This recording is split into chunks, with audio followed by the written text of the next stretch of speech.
सुबह व खैर नाजरीन, प्रोग्राम आप देख रहे हैं सलाम जे के गुलिस्तान न्यूज़ का मॉर्निंग शो और मैं हूं आपका मेज़बान इशफाक गौहर। माह फरवरी की 21 तारीख है। सुबह के 8:35 हुआ चाहते हैं और हस्बे वादा हर दिन हमारी कोशिश रहती है कि 10 बजे तक इस ट्रांसमिशन को आपके सामने रखें। और इस ट्रांसमिशन में, इस मॉर्निंग ट्रांसमिशन में हमारी ये अव्वलीन तरजीह रहती है कि आपको हर छोटी बड़ी खबर से बाखबर रखा जाए। आपको बता दें कि जम्मू कश्मीर की मौजूदा सूरत हाल के अंदर क्या कुछ चल रहा है, बयानों के बीच खबर क्या है और तज्जियों और तबसरों के बीच उसकी जो सिल्वर लाइनिंग होती है उस पर बात करने की कोशिश करते हैं। कुछ बात जम्मू कश्मीर के बाद कौमी सतह की भी होती है और बैनुल-अक़वामी सतह की भी बातचीत आपके साथ करते हैं। यानी हर तरह से आपको अपडेट रखने की हर मुमकिन कोशिश की जाती है। टेलीविजन चैनल पर आप हमें देख रहे हैं, यानी अपने टीवी सेट्स पर आप हमें देख ही रहे हैं, तो आपका जो प्यार मोहब्बत हमारे सोशल मीडिया राब्ता साइट्स पर मिल रहा है, मुझे उम्मीद है कि वह आज भी बराबर देखने को मिलेगा। आप हमारे साथ ज्वाइन करेंगे जी फेसबुक पर, बराह रास्त नशरियात चल रही है। आप हमारे साथ ज्वाइन करेंगे यूट्यूब पर, इंस्टाग्राम पर या हमारी ऑफिशियल वेबसाइट www.gulistannews.in पर भी, जहां पर आप खबरों को न सिर्फ पढ़ सकते हैं, देख सकते हैं, बल्कि आप हमारे साथ राब्ते में भी रह सकते हैं। यानी आप इनबॉक्स आएंगे, मैसेज करेंगे और वो मैसेज इस प्रोग्राम में हमारे पास भी आएगी और हम उसको ज़रूर शामिल प्रोग्राम भी करेंगे अगर वो प्रोग्राम के रिलेटेड कोई बात हो या किस तरीके का कोई मामला हो। तो इस उम्मीद के साथ आज के प्रोग्राम का करते हैं आगाज़ और फॉर्मेट के, यानी तय फॉर्मेट जो आप लोगों की तरफ से तजवीज़ आई थी, पहले याद माजी को भी किया जाए, उसको ज़रा आज भी बरकरार रखते हैं और आपको बताते हैं कि माजी में आज के दिन में अहम तरीन वाक़यात की जो अक्कासी करेंगे आपके सामने लेकर आएंगे आसिफ रशीद, जिन्होंने ज्वाइन किया इस वक्त नई दिल्ली स्टूडियो में मेरे साथ। बहुत शुक्रिया आसिफ। खुशामदीद, सुबह खैर। प्रोग्राम आप देख रहे हैं सलाम जे के। बहुत बहुत शुक्रिया आप सभी का हमारे साथ ज्वाइन करने के लिए। और 9:45 पर हम आपकी कॉल्स लेंगे। आज के प्रोग्राम में भी 10 बजे तक साथ रहेगा। 8:36 हो रहे हैं और शुरुआत करेंगे हिस्ट्री ऑफ द डे से। खास क्या है वो जरा आपको बताते हैं। आज का दिन इंतहाई अहम इस एतबार से भी है चूंकि आज ही का दिन था जब 1999 में यूनेस्को ने 21 फरवरी को मादरी जुबानों का आलमी दिन करार दिया था। तो आज इंटरनेशनल मदर डे भी मनाया जा रहा है, यानी मादरी जुबानों का आलमी दिन है। और हिंदुस्तान के अंदर भी बड़े पैमाने पर इस दिन पर तकरीबात होती हैं। 1948 में आज़ाद हिंदुस्तान के आइन का मसवदा सदर हिंद को आज ही के दिन पेश किया गया था। 20 तारीख बल्कि 21 फरवरी इसलिए भी काफ़ी इम्पोर्टेंट है। और 21 फरवरी 1999 को ही आज का दिन था जब मादरी जुबानों को आलमी दिन मनाने की पहली बार तैयारी की गई थी। 1959 में दिल्ली के अंदर प्रेस क्लब ऑफ इंडिया का कयाम 21 फरवरी को ही अमल में लाया गया था। साल था 1959। इसके अलावा 1999 में आज का दिन भारत और पाकिस्तान के लिए इसलिए भी अहम चूंकि पाकिस्तान के वज़ीर-ए-आज़म नवाज शरीफ और मुल्क के यानी हिंदुस्तान के साबिक वज़ीर-ए-आज़म अटल बिहारी वाजपेयी के दरमियान लाहौर डिक्लेरेशन पर जो मुआहिदा हुआ था उस पर दस्तखत 21 फरवरी साल 1999 को आज ही के दिन हुए थे। और इसे भी आज लगभग 22 से 23 बरस मुकम्मल हो गए हैं। साल था 2004। मुल्क की टेनिस स्टार सानिया मिर्जा ने WTA टाइटल जीतकर अपना बड़ा कारनामा अंजाम दिया था और मुल्क की वो पहली खातून खिलाड़ी बनी थी जिनने ये टाइटल अपने नाम किया था 2004 में। साल 2013 में आज ही का दिन था जब हैदराबाद के अंदर यके बाद दीगर बम धमाके हुए और शहर को दहलाया गया, जिसमें 17 लोगों की मौत हुई, 110 से ज्यादा जख्मी हुए थे और बाद में जाकर इंडियन मुजाहिदीन की तरफ से हमले की जिम्मेदारी कबूल की गई थी। तो हैदराबाद धमाकों की भी आज बरसी है और मरने वाले लोगों को भी याद कर उनके रिश्तेदारों से, उनके लवाहिकीन से आज लीडरान भी सुबह सुबह मुलाकात कर रहे हैं। 1791 में आज ही का दिन था जब अमेरिका ने पुर्तगाल के साथ सिफारती ताल्लुकात शुरू किए। पहली बार दोनों दरमियान नजदीकियां बढ़ी। और साल 2001 1000 साल का पहला महाकुंभ 21 फरवरी 2001 को यानी ठीक आज से 21 वर्ष कबल खत्म हुआ था। चलिए, हिस्ट्री ऑफ द डे में आज बस इतना ही। अब बढ़ते हैं आगे। और आज का दिन चूंकि इंपॉर्टेंट है, अपनी आरा से हमें आगाह कीजिएगा। इंटरनेशनल मदर डे पर मादरी जुबानों का आलमी दिन है। जो लोग हमारे साथ सोशल मीडिया पर ज्वाइन किए हुए हैं वो जुबानों के हवाले से जरूर अपनी बात रखिएगा, क्या कुछ करने की जरूरत है और आप इस बारे में क्या सोचते हैं। और प्रोग्राम को लेकर अपना फीडबैक साथ साथ हमें देते रहिएगा। आगाज अब खबरों का करते हैं। इशफाक। आसिफ, जब हम खबरों के आगाज की ओर आते हैं तो आपने जब मदर डे की बात की, आलमी जुबान, अपनी मादरी जुबान की बात कह रहे हैं, तो दोस्तों का ये भी लिखना है जी, हमारे व्यूअर्स का कह रहे कि जनाब सब तो ठीक ठाक, कुछ दिन पहले यानी कुछ महीने पहले कश्मीरी में भी कुछ खबरें बताई जाती थी, बाद में उसको बंद किया गया। बिल्कुल जनाब, ये बात सही है। इस प्रोग्राम में हमने वो शुरुआत की थी, कोशिश करेंगे इंशाल्लाह कि थोड़ा सा ब्रीफ आपको कश्मीरी में भी मिले इस प्रोग्राम के जरिए से। इंशाल्लाह मुस्तकबिल में ज़रूर, आपने याद दिलाया, ज़रूर इस पर गुफ्तगू होगी। फिलहाल फीडबैक ज़रूर दीजिएगा, लेकिन फिलहाल खबरों के सफ़र को ज़रा आगे बढ़ाते हैं और बात ज़रा पहले करते हैं कि जम्मू कश्मीर के अंदर निज़ाम किस तरीके से चलता है और किस तरीके से सरकार के बड़े फैसलों को अमलाने की कोशिशें की जाती है, और अगर छोटी सी भी अड़चन आती है तो उस फाइल को वहीं का वहीं दरे के दरा छोड़ दिया जाता है और बड़े फैसले जिस पर काफ़ी पब्लिसिटी की जाती है वो फिर पाई तकमील तक पहुंचते ही नहीं है। जी हाँ नाजरीन, बात शुरुआत 20 जून 2019 की करते हैं, जब एडमिनिस्ट्रेटिव काउंसिल ने एक बड़ा फैसला लिया था उस वक्त के गवर्नर सत्यपाल मलिक साहब ने, और यह फैसला लिया था कि जम्मू कश्मीर के अंदर पावर सेक्टर को मजीद बेहतर बनाया जाएगा और बाज़ाब्ता तौर पर 48 megawatt lower Karnal hydro electric power project के हवाले से मंजूरी दे दी गई थी। डीपीआरस को बनाने की बात कही गई थी, रिटेंडरिंग के हवाले से बात कही गई थी, और यह कहा दिया गया था कि जो पोटेंशियल जो हमारे पास है उसको टैप किया जाए और ज्यादा से ज्यादा फायदा मिले। याद रखिएगा, एडमिनिस्ट्रेटिव काउंसिल की मीटिंग 2019 जून 2020 की बात हम बता रहे हैं आपको। लेकिन अब आप समझ सकते हैं, 19 भी चला गया, 20 का महीना, 20 का पूरा साल चला गया, 21 भी चला गया और 22 में हम आ गए, यानी कमोबेश 3 साल का वक्त इसमें हो गया और एडमिनिस्ट्रेटिव काउंसिल के फैसले की इंप्लीमेंटेशन के 2.5 साल के बाद भी अभी तक इस पावर प्रोजेक्ट पर काम ही शुरू नहीं हो पाया। रिटेंडरिंग कर दी थी, यानी पहले टेंडर दिया गया था, जिस कंपनी को दिया गया उसने मयार के मुताबिक काम नहीं किया और बाद में पता लगा कि जनाब वो तो बैंक करप्सी के अंदर फंस गई कंपनी, उसके पास पैसा ही नहीं है, तो उसका तमाम तब जो लवाजमात थी उसको पूरा करके उसको फारिग कर दिया कंपनी को।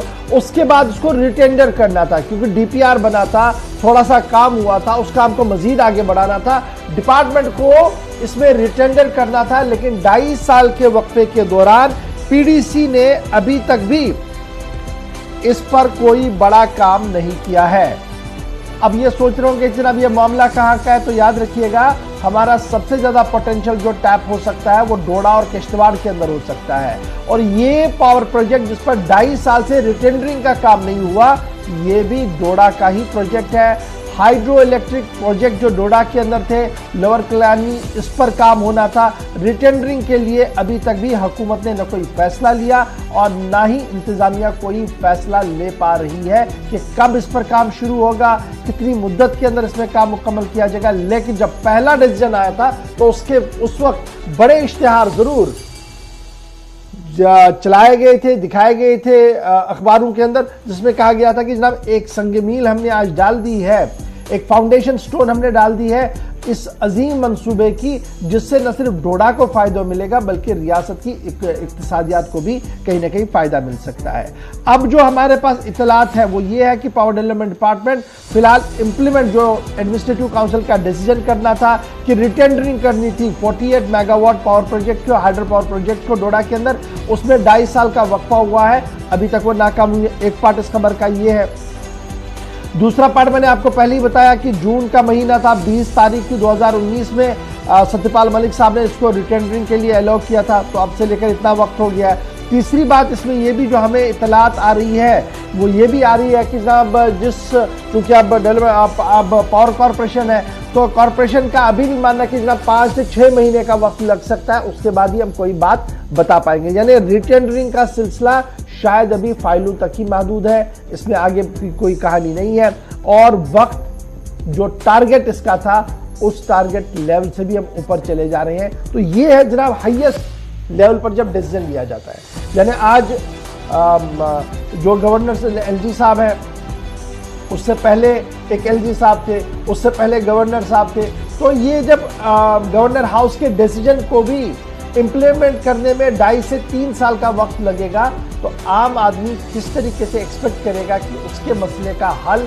आनंद फानंद में हो, 24/7 हो, जब हाईएस्ट चेयर का डिसीजन ही इंप्लीमेंट इस तरीके से किया जाएगा। तो फिलहाल उम्मीद यह है कि इस पावर प्रोजेक्ट पर सरकार जरा ध्यान दे, और ये जो हाइड्रो पावर प्रोजेक्ट डोडा का है, जिसमें कमोबेश 2.5 साल का वक्फा हो गया है, रिटेंडरिंग करना अभी तक नहीं हुआ है, और जो हमारा पोटेंशियल है उसको टैप करने में हम मुकम्मल तौर पर नाकाम है अभी तक। इस बात को हमें मानना पड़ेगा, और एतराफ़ किया है सरकारी, अगरचे ऑन ईयर कोई बात नहीं कह रहा है, लेकिन ऑफ द ईयर जब वो बात करते हैं तो इस बात को कहीं ना कहीं मान ही लेते हैं। तो ये तो बात थी जनाब सरकार के फैसले की। अब आते हैं जी आगे, जरा एक और बात आपको बताएंगे, और बात बताएंगे आपको उस फैसले की जो इंतहाई अहम है। आपको याद होगा कि एक खबर हमने इसी प्रोग्राम में आपको बताई थी कि सरकारी रिकॉर्ड, रेवेन्यू रिकॉर्ड जम्मू के कई इलाकों का गायब है, यानी वहां का जो रेवेन्यू रिकॉर्ड है, चाहे लट्ठा है और दीगर कागजात है, वो मिसिंग थे। इसके बाद अलार्म बजाया गया था एडमिनिस्ट्रेशन की तरफ से, और उसका असर कल पूरे दिन हमने देखा। और असर है क्या कि 13 मकामात, कई मकामात पर छापामारी की गई है, कई लोगों की गिरफ्तारियां की गई है, और गिरफ्तार शुदगान के घरों से जहां नकदी बरामद की गई, वहीं पर कई अहम तरीन दस्तावेजात भी बरामद कर लिए गए हैं। और जम्मू के अंदर जहां पर सिविल और पुलिस इंतजामिया की तलवार लटकी है, और ये वो सभी लोग हैं जो लैंड माफिया हैं, जिनने गैर कानूनी कब्जा किया है, इन पर इल्जामात थे। और दूसरा बड़ा मामला जो प्रोग्राम के आगाज में हमने कहा कि साल 2021 में सितंबर और अक्टूबर के महीने में एक मामला सामने आया, जहां पर चौवादी और इसके आसपास के इलाकों में जिन लोगों के पास जमीन है, उनके रेवेन्यू रिकॉर्ड सरकारी दफ्तर से गायब हैं। इस तरह की इतलात आई तो इंतजामिया के अंदर ही हड़कंप मच गया। अब जाकर जब कार्रवाई हुई है तो 21 टीमों की तरफ से कार्रवाई की गई, और गैर कानूनी तौर पर अराजी हड़पने का और रिकॉर्ड गायब करने का जिन पर इल्जाम था, इनमें 21 मकामात ऐसे थे जहां पर छापे मारे गए और बड़ी तादाद में दस्तावेजात जब्त हुए हैं। पुलिस स्टेशन छन्नी हिम्मत में, जहां पर बताया जाता है कि 7 नवंबर को एक FIR दर्ज हुई थी, और इसके सिलसिले में भी तहकीकात आगे बढ़ी, तो रेवेन्यू डिपार्टमेंट के कंसर्न लोग और पुलिस इंतजामिया की जानिब से तहसील बाहू के गांव चौवादी, सुंजवा और लट्ठा जैसे इलाकों के अंदर कार्रवाई हुई, जहां पर रिकॉर्ड की गुमशुदगी के मामले में मजीद गिरफ्तारियां आज भी हो सकती हैं। और कल न सिर्फ गिरफ्तारियां हुई हैं, बल्कि 1 दर्जन से ज्यादा ऐसे प्रॉपर्टी डीलर्स थे, ऐसे लोग थे जिनके जायदादों की जो तफसीलात थी वो उनसे ली गई, और साथ ही साथ कई अहम डॉक्यूमेंट्स इन टीमों के हाथ लगे हैं, जिसमें यह कहा जा रहा है कि आज दिन भर ये कार्रवाई जब जारी रहेगी तो हो सकता है कि गिरफ्तारियां हो मजीद इस केस के सिलसिले में। अब ये केस सिर्फ यहीं पर रुकता नहीं है, कठुआ, उधमपुर तक बहुत सारे लोगों के खिलाफ शिकायत ऐसी थी कि जहां पर लोग तो अपनी जगह, जिन लोगों के रिकॉर्ड्स थे वो तो अपनी जगह, लेकिन जो लोग डिपार्टमेंट के अंदर काम करने वाले थे, कुछ लोग अभी भी खिदमत अंजाम दे रहे हैं और कुछ लोग रिटायर्ड हो चुके हैं, उनके खिलाफ भी कार्रवाई चली है। और तकरीबन 7 से 8 ऐसे अफसरान के नाम सामने आए हैं जो महकमा माल में खिदमत अंजाम दे चुके हैं, सबकदोश हो चुके हैं, लेकिन कार्रवाई उनके खिलाफ भी, क्योंकि रिकॉर्ड गायब करने की शिकायत और इस मामले में हेराफेरी का इल्जाम उन सभी अफसरान पर था। और इतना ही नहीं, शिकायत आगे ये भी आई है कि डिपार्टमेंट के अंदर आज के वक्त में भी कुछ लोग काम कर रहे हैं जिन्होंने लैंड ग्रैबर्स को आसानी से डॉक्यूमेंट्स दे दिए और सरकारी जमीन पर कब्जा करने का उन्हें मौका दिया। यही वजह है कि लैंड माफिया के खिलाफ तलवार लटकी। रेड्स अलग अलग इलाकों के छन्नी, जानीपुर, संजय नगर से होते हुए सुंजवा, चौवादी और लट्ठा गांव तक गुज़श्ता रोज कार्रवाई हुई। और 21 मकामात के अलावा आज दिन भर यह भी बताया जा रहा है कि जम्मू के मुख्तलिफ इलाकों में सुबह सुबह तैयारी कर ली गई है, जहां पर छापेमारी आज दिन को भी पुलिस और सिविल इंतजामिया। अच्छा जी, कल ये रेवेन्यू डिपार्टमेंट और पुलिस की पहली कार्रवाई थी इस तरीके की, और FIR नंबर 182 2021 का जो रजिस्टर किया गया था छन्नी हिम्मत पुलिस स्टेशन के अंदर। और ये रजिस्टर कंप्लेंट करवाने वाले कौन थे जी? Sub divisional magistrate SDM south, जिन्होंने ये कहा था कि उनका लैंड रिकॉर्ड जो है जी वो गायब है। और इसमें उन्होंने ये खर्चा जाहिर किया था कि कुछ प्रॉपर्टी डीलर्स और कुछ रेवेन्यू के महकमे माल के जो जिम्मेदार हैं शायद वो इसमें मुलविस है, और पुलिस ने इसकी एक टीम बनाते हुए कार्रवाई की। और कल SSP जम्मू की सरबराही में कार्रवाई हुई है। अब जिन लोगों की गिरफ्तारी हुई है ये भी याद रखिएगा, 4 लोगों की कल गिरफ्तारी हुई है। पुलिस जरा जो हमें कंफर्म कर रहे हैं वो जो 4 लोग हैं जिनके बारे में ये कहा जा रहा है कि ये इन्वॉल्व है जी कई इंक्रोचमेंट्स में, लैंड इंक्रोचमेंट्स में और illegal cell purchase of land के अंदर, और उसके साथ साथ कुछ और मामला इन पर पहले ही दफात के तहत जो थे FIR थे। तो इसमें कौन कौन है? सिद्दीक पोसवाल, ये प्रॉपर्टी डीलर है जी, छन्नी हिम्मत का, गिरफ्तार हुआ है जी। मोहम्मद बशीर, ये रिटायर्ड तहसीलदार है, इनकी गिरफ्तारी जानीपुर से हुई है। धर्मपाल, ये रिटायर गिरदावर है, इनकी गिरफ्तारी हुई है। गुलाम रसूल रिटायर गिरदावर है, इनकी भी गिरफ्तारी जो है वो सुंजवा से हुई है। इसके अलावा जो ये 4 लोग हमने आपके सामने नाम बताए, इसके अलावा जो दीगर लोग जिनके साथ पूछताछ हुई है, जिनके घरों में रेड डाली गई और जिनकी गिरफ्तारी मुतवक्का है, उनमें रविंदर गुप्ता, इनका नाम सामने आ रहा है जी ग्रेटर क्लास से। मोहम्मद सिद्दीक, इनका नाम सामने आ रहा है। यासीन चौधरी, इनका नाम सामने आ रहा है। और उसके साथ फरहान अली और शबीर अहमद और कुछ और लोग जो हैं जी रजौरी के, जिनके नाम जो है वो सामने आ रहे हैं। और अब पुलिस का ये मानना है कि जनाब इसको बड़े पैमाने पर तो तहकीकात हमने की है, लेकिन रेवेन्यू महकमे ने भी अपने तरीके से बड़ी मदद जो पुलिस की है, उसके बाद ही ये कार्रवाई हुई है। जब ये कार्रवाई कल चल रही थी तो पहले तो क्लियर नहीं पोजीशन हो रही थी, लेकिन बाद दोपहर जब मामला क्लियर हुए तो सोशल मीडिया पर पुलिस की पीठ थपथपाई गई, रेवेन्यू डिपार्टमेंट की पीठ थपथपाई गई और कहा गया कि ऐसी कार्रवाइयां जो एंटायर जम्मू कश्मीर के अंदर होनी चाहिए। और ये जो नेक्सस है चंद लोगों का जमीन माफिया के हवाले से और दीगर लोगों का, उस पर मुकम्मल तौर पर गिरफ्त होनी चाहिए और इस तरीके की कार्रवाइयां मुस्तकबिल में भी होनी चाहिए। यानी एसएसपी जम्मू की कार्रवाई को कल लगभग 80 से 85% लोगों ने सराहा है, लेकिन कुछ लोग इसे पॉलिटिकल रंग भी देने में लगे थे, जो कल सोशल मीडिया पर हम पूरे दिन देखते रहे। लेकिन उम्मीद करें कि आज भी यह कार्रवाई जारी रहेगी, आज भी कहीं गिरफ्तारियां मुतवक्का है, इंतजार कीजिएगा। दिन में हम आपको जरूर इस सिलसिले में पूरा अपडेट करेंगे। बढ़ते हैं जी आगे। अब जब जम्मू की बात चल रही है तो जम्मू के अंदर रात देर गए हंगामा भी देखने को मिला, और यह हंगामा देखने को मिला राजभवन की दहलीज पर। लोगों का एहतिजाज है कि इंतजामिया जानबूझकर उन्हें मुश्किलात और मुसीबत के अंदर डाल रही है। राजभवन जम्मू के बाहर एहतिजाजी मुजाहिरा हुआ और इस बीच पुलिस को मुदाखलत करनी पड़ी। मुजाहिरीन को हटाने के लिए लाठीचार्ज पुलिस की तरफ से किया गया और कई लोग इस बीच हिरासत में लिए गए हैं। जो हमारे पास इतलात हैं उसके मुताबिक पुलिस की तरफ से जब इस इलाके के अंदर कार्रवाई की जा रही थी तो काफी ज्यादा हंगामा भी हुआ और इन सब के बीच में एहतिजाजियों ने पीछे हटने से जब मना किया तो इसके बाद पुलिस ने कुछ गिरफ्तारियां की। सर्कुलर रोड के रिहायशी थे जिन्होंने एहतिजाज शुरू किया था और रात देर गए जब मुजाहिरीन राजभवन के बाहर पहुंचे तो उनका इल्जाम ये था कि सर्कुलर रोड पर जम्मू म्युनिसिपल कॉर्पोरेशन की जानिब से इस इलाके के अंदर, अब जरा तस्वीरें भी बताइएगा, जो हंगामा हुआ है उस पर, चूंकि हंगामा दरअसल जीएमसी से शुरू हुआ है, जम्मू म्युनिसिपल कॉर्पोरेशन के खिलाफ ये कार्रवाई, ये एहतिजाज जो है और उसके बाद कार्रवाई पुलिस की हमने देखी। जम्मू म्युनिसिपल कॉर्पोरेशन पर इल्जाम है कि मेयर या जो वार्ड मेंबरान हैं और दीगर जिम्मेदारान के नोटिस पर लाने के बावजूद भी जो गंदगी का या कचरे का अंबार है वो सर्कुलर रोड पर एक रिहायशी इलाके के अंदर लगाया जा रहा है, जिसकी वजह से न सिर्फ पूरे इलाके के अंदर बदबू है, कई महीनों से यहां पर बीमारियां फूट पड़ी हैं और इस इलाके के अंदर जो मजहबी मकामात हैं वहां पर भी लोगों ने जाना बंद कर दिया है।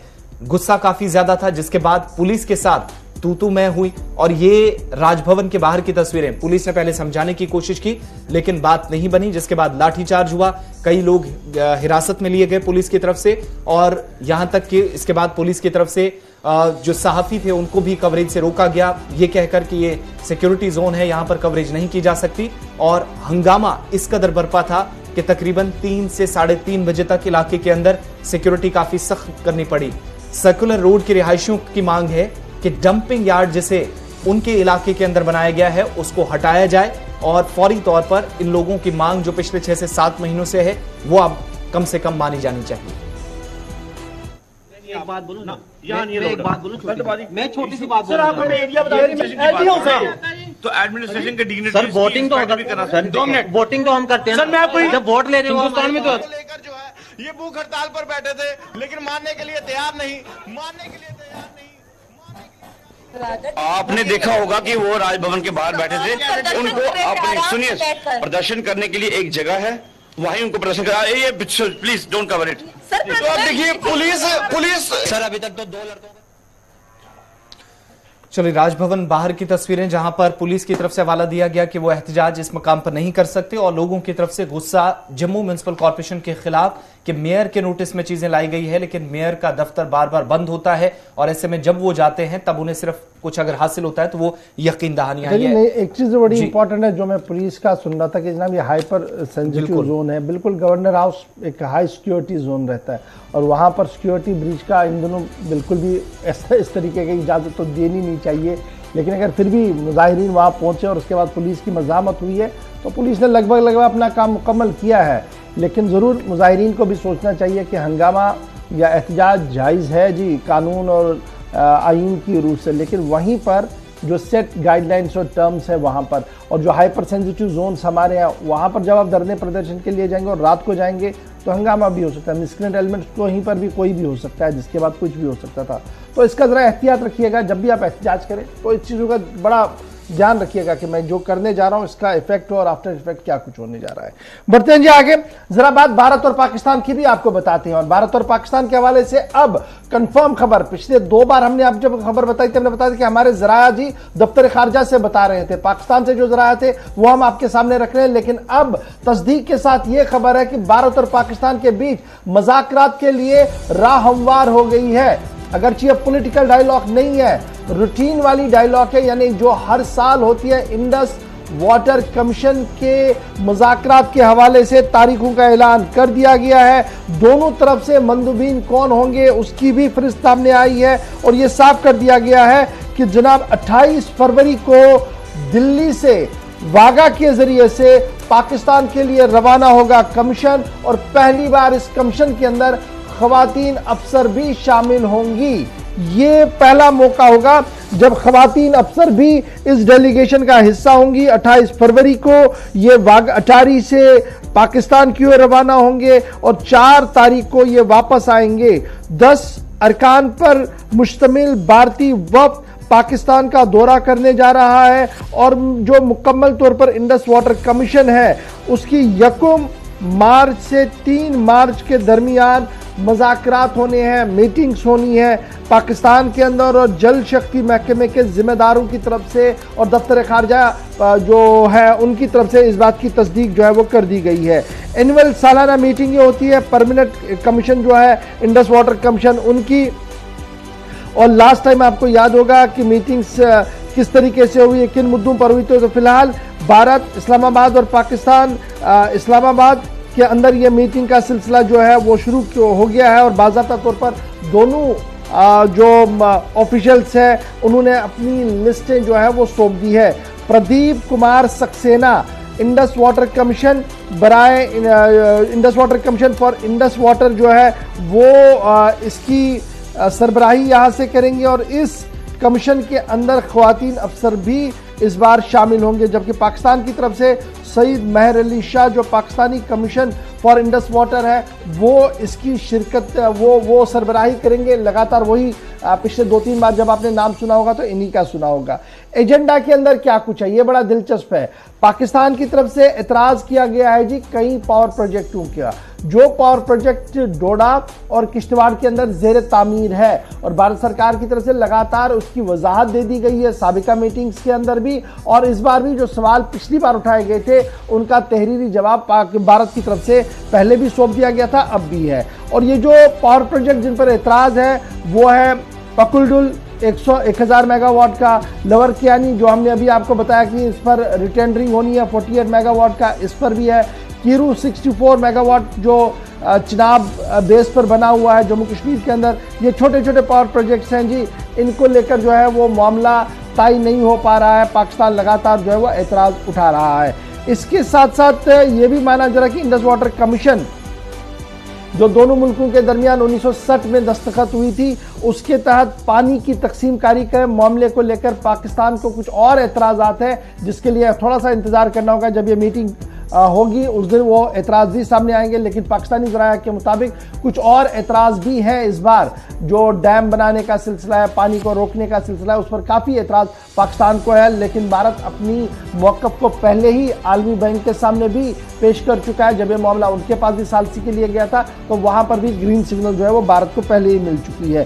तो मुख्तलिफ प्रोविजन जो हैं जी उसके तहत ये मीटिंग्स होनी है और इंतज़ार ये होगा कि अब जब दरियाओं की तकसीमकारी बहुत पहले हुई है, पानी की तकसीमकारी बहुत पहले हुई है, तो इसमें अब आगे होगा क्या उसका हमें इंतज़ार रहेगा। लेकिन एक चीज़ बड़ी बदनसीबी ये है कि पानी जम्मू कश्मीर से बह रहा है और जम्मू कश्मीर के लोग इस हद से कहीं पर भी कहीं आपको दिखेंगे नहीं कि जनाब जहाँ से पानी बह रहा उनको क्या फ़ायदा होगा, कहीं पर भी नहीं है। बहरहाल लेट अस होप सो कि ये जो कमीशन का मामला है और ये जो सारा इंडस वाटर ट्रीटी है इसको रिलुक किया जाए, इसको नए तरीके से देखा जाए, जदीद खदोखाल पर दोनों मुल्कों को बैठकर देखना चाहिए कि आखिर इसमें जो खदशात है, जो दहाम है, जो सवालात है और जो जज्बात इसके साथ जुड़े हुए हैं उनका किस तरीके से हल किया जाए। मुझे याद है कि साबिका हुकूमत में भी कई लीडरों की तरफ से इस बात की तजवीज़ मरकज़ी हुकूमत को दे दी गई थी कि इंडस वाटर ट्रीटी जो है उसको ये रिलुक किया जाए, नए खदोखाल के तहत उसको देखा जाए। और अब 2022 है, दुनिया भर के अंदर अब आगे अगर जंग होनी तो पानी पर ही होनी है, किस तरीके से वो भारत और पाकिस्तान के बीच ना हो, इस पर भी एक बहुत बड़ी गुफ्तगू की ज़रूरत है। जी आसिफ। चलिए, तो भारत और पाकिस्तान के हवाले से बात थी। अब जरा बात मरकज के ज़ेर इंतज़ाम जम्मू कश्मीर की एक बार फिर से करते हैं।